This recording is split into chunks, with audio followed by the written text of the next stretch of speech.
Bonjour, je suis Pierre-Emmanuel Lefay, je suis enseignant à l'Université de Strasbourg ainsi que dans un lycée dans le Haut-Rhin. À l'université, je suis co-responsable du master enseignement, plus précisément le master MEF, métier de l'enseignement, de l'éducation et de la formation. Alors, si vous êtes intéressé par la pédagogie, par la transmission, par la médiation, si vous pensez que toutes les valeurs que brasse l'art sont des choses essentielles, c'est-à-dire l'humain, le sensible, donc des choses immatérielles. Si vous pensez que ces valeurs-là sont indispensables à transmettre à des jeunes, eh bien ce master va vous intéresser. Alors on dit que le métier d'enseignant, que professeur, c'est le plus beau métier du monde. Alors ce n'est pas moi qui vais contredire cette affirmation, j'en suis persuadé. Cela fait 25 ans que je pratique cette activité professionnelle, aussi bien dans le secondaire que dans le supérieur, et jamais je n'ai ressenti de lassitude. Alors évidemment, je ne vais pas vous dire que c'est un métier toujours facile, c'est un métier qui demande beaucoup d'énergie, c'est un métier exaltant, qui est riche en matière artistique, mais également riche en matière humaine, en rencontres humaines, en rencontres artistiques. Alors, en tant qu'enseignant, il est vrai que l'on transmet, mais il est vrai aussi, on n'y pense pas toujours, on reçoit beaucoup. Alors, notre chance en tant qu'enseignant de musique, c'est de travailler sur l'art, la musique, donc, et de toucher au sensible, à l'âme. Le prof est en quelque sorte un révélateur pour beaucoup de jeunes. Alors, vous aimez la musique. La musique a changé votre vie. Vous êtes au département de musique parce que vous savez que la musique peut nous transporter, nous émouvoir, devenir toute notre vie, être quelque chose d'indispensable. Que ce soit d'ailleurs en tant que praticien, mais aussi en tant qu'auditeur, que spectateur.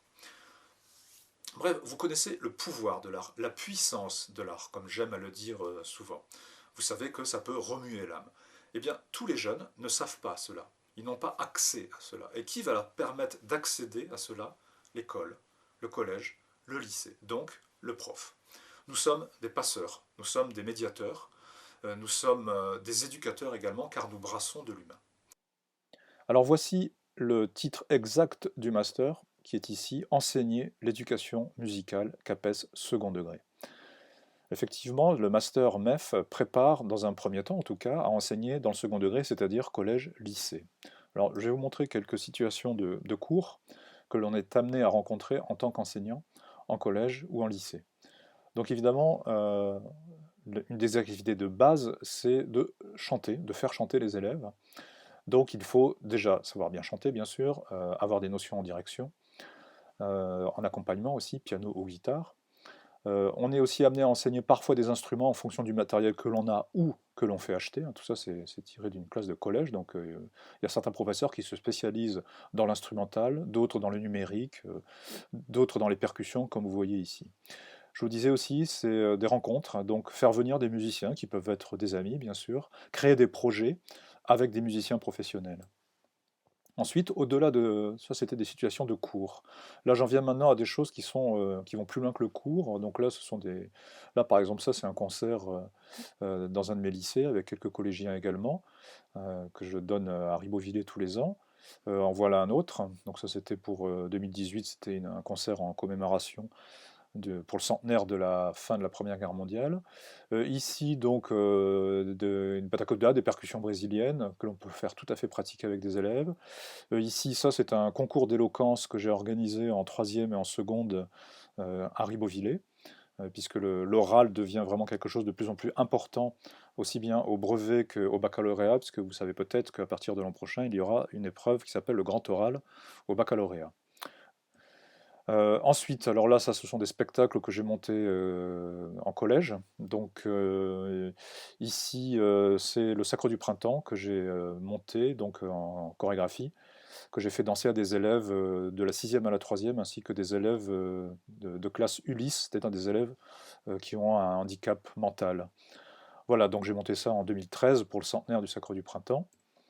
Et alors voilà, j'aime beaucoup cette photo qui révèle vraiment un des aspects dont je vous parlais tout à l'heure, c'est l'humain. C'est vraiment quelque chose de capital.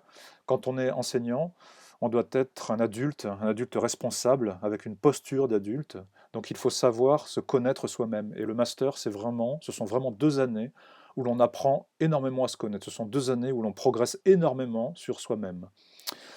Bon, ensuite, évidemment, quand on est prof, quand on se destine à être professeur, il faut aimer les jeunes, hein, les enfants, les ados, les jeunes adultes. C'est vraiment quelque chose de capital, hein. Il ne suffit pas d'aimer la musique, il faut aussi aimer le contact avec les jeunes. Alors peut-être, je ne sais pas si certains d'entre vous ont le BAFA, mais c'est peut-être une chose à avoir ou à avoir expérimenté en tout cas pour sentir si on aime être en contact avec des jeunes et si on aime transmettre. Voilà. Alors, je vais avancer un petit peu. Donc, comme je vous disais tout à l'heure, voilà le titre du master, hein, alors le master est enseigné en fait par deux composantes, si je puis dire, hein. L'Université de Strasbourg d'un côté, l'INSPE de l'autre. Mais en fait, l'INSPE, donc l'Institut national supérieur du professorat et de l'éducation, comme vous le voyez, ça fait partie de l'Université de Strasbourg, c'est l'université. C'est juste que ce n'est pas sur le même site, c'est à la Méno, à côté du stade. Voilà, donc ce master, donc en fait, il y a des cours qui se déroulent au département de musicologie, là où vous êtes d'habitude, et donc à l'INSPE, à la Méno. Et donc, comme vous le voyez, une des composantes aussi de ce master, c'est la préparation au CAPES, donc au certificat d'aptitude au professorat dans l'enseignement secondaire. Donc c'est un concours, donc je vais vous en parler un petit peu après. Alors le CAPES, bah, le voici.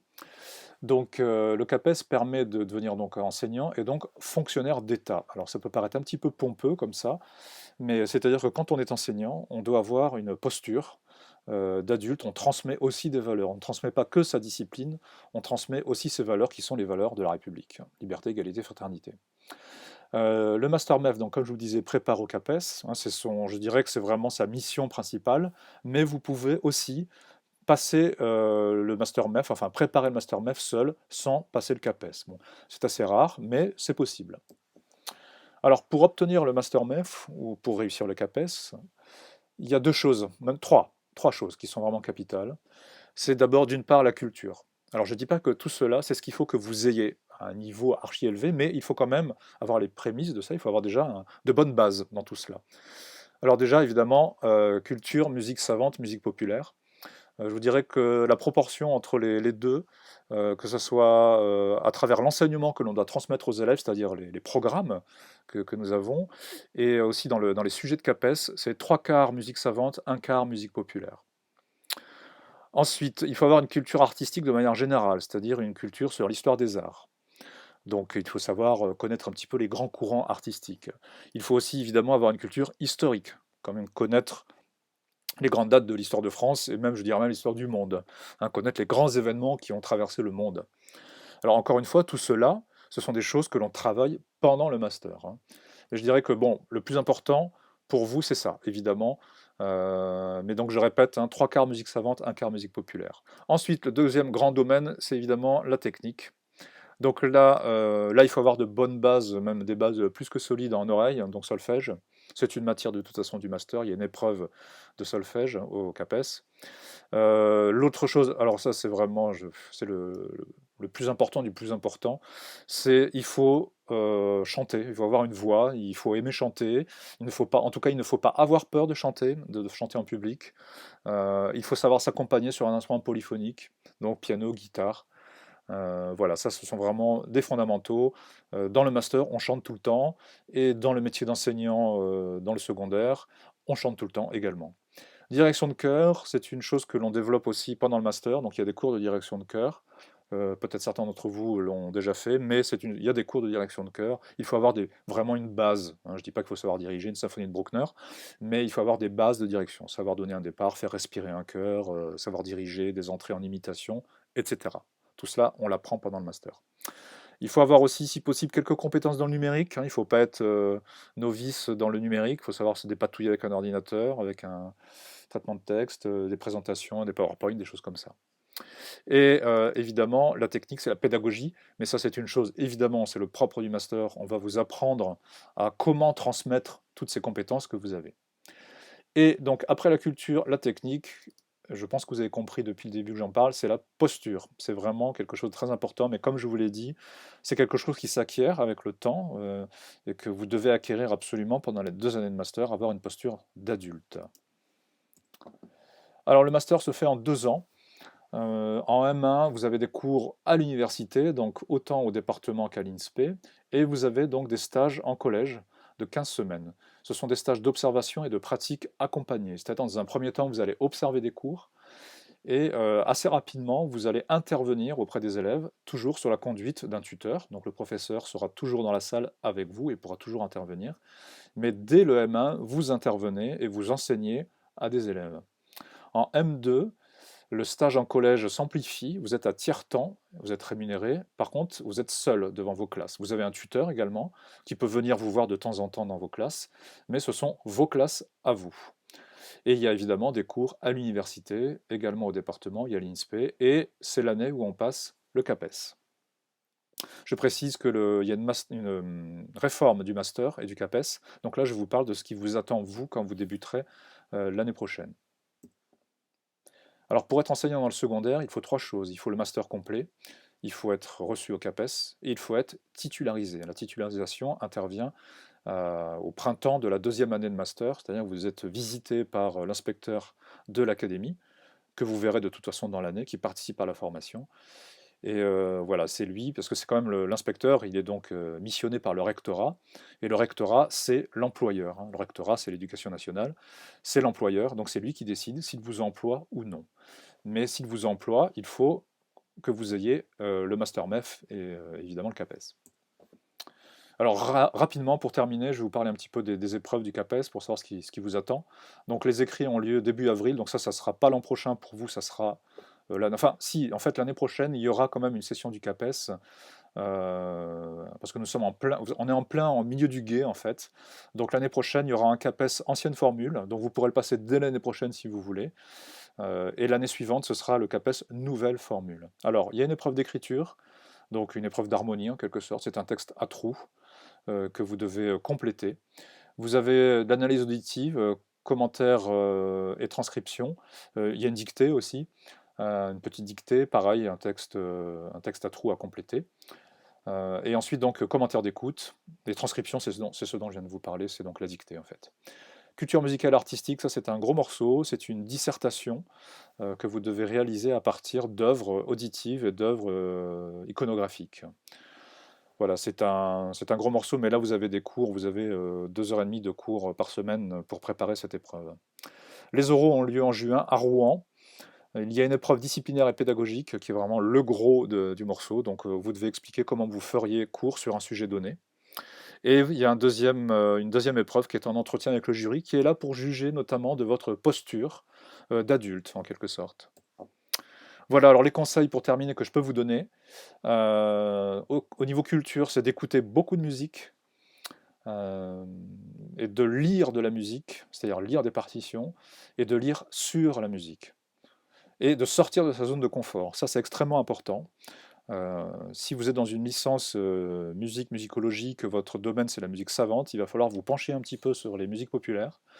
Et réciproquement, si vous êtes en licence musique actuelle, il va falloir sérieusement vous mettre à la musique savante, donc lire une petite histoire de la musique, écouter beaucoup de musique, avoir des repères en fait sur l'histoire de la musique. Au niveau de la technique, il faut vraiment continuer à travailler votre oreille, travailler l'écriture, et voilà, je l'ai mis en majuscule parce que c'est vraiment le plus important, la voix et l'instrument polyphonique. La posture, il faut avoir un bon rythme de travail parce que le master est chargé, hein, ce n'est plus une licence, donc le master est chargé, il y a beaucoup de travail, notamment en M2. Il faut avoir un grand sens de l'organisation. Il faut être très organisé dans son travail. Et voilà, ça c'est un peu la mission du master, c'est devenir adulte, si ce n'est déjà le cas, hein. Je ne vous fais pas l'offense de croire que vous ne l'êtes pas, mais maintenant c'est devenir adulte, c'est-à-dire représenter un adulte devant des enfants et devant des parents. Il faut bien vous dire que dès le M2, dès la 2e année de master, vous allez vous retrouver aussi en réunion devant des parents, donc il faut que vous ayez une posture vraiment d'adulte référent. Bon, ça c'est voilà, des idées. Bon, il est peut-être un petit peu tard maintenant pour repasser le BAFA, mais pourquoi pas. Et puis les colos de vacances cet été, malheureusement, je pense pas que ce sera possible. Alors je ne sais pas si vous avez pu faire un stage de L3 en collège, mais c'est vrai que c'est une bonne préparation, mais ce n'est pas indispensable. On vous accepte tout à fait en master si vous n'avez pas fait un stage en collège, évidemment. Alors des ressources, il y a un site du ministère qui est très bien, devenirenseignant.gouv.fr, qui vous renseigne vraiment sur ce métier d'enseignant et sur ce qu'il faut faire pour y arriver. Vous avez aussi le site de l'INSPE à Strasbourg, inspe.unistra.fr. Et voilà, alors maintenant pour les inscriptions au master, elles se font sur dossier, comme pour tous les masters. Donc les candidatures sont à déposer sur e-candidat. Alors là, ça a commencé depuis le 11 mars et la date limite, c'est le lundi prochain 11 mai. Nous avons 15 places en M1 à Strasbourg. Donc voilà, mais nous avons de la place, hein.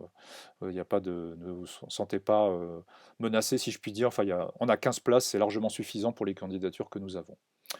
Voilà, donc j'espère vous avoir intéressé sur ce master et nous vous attendons avec plaisir. Merci beaucoup. Au revoir, à bientôt. Si vous voulez m'écrire, voici mon adresse. Au revoir.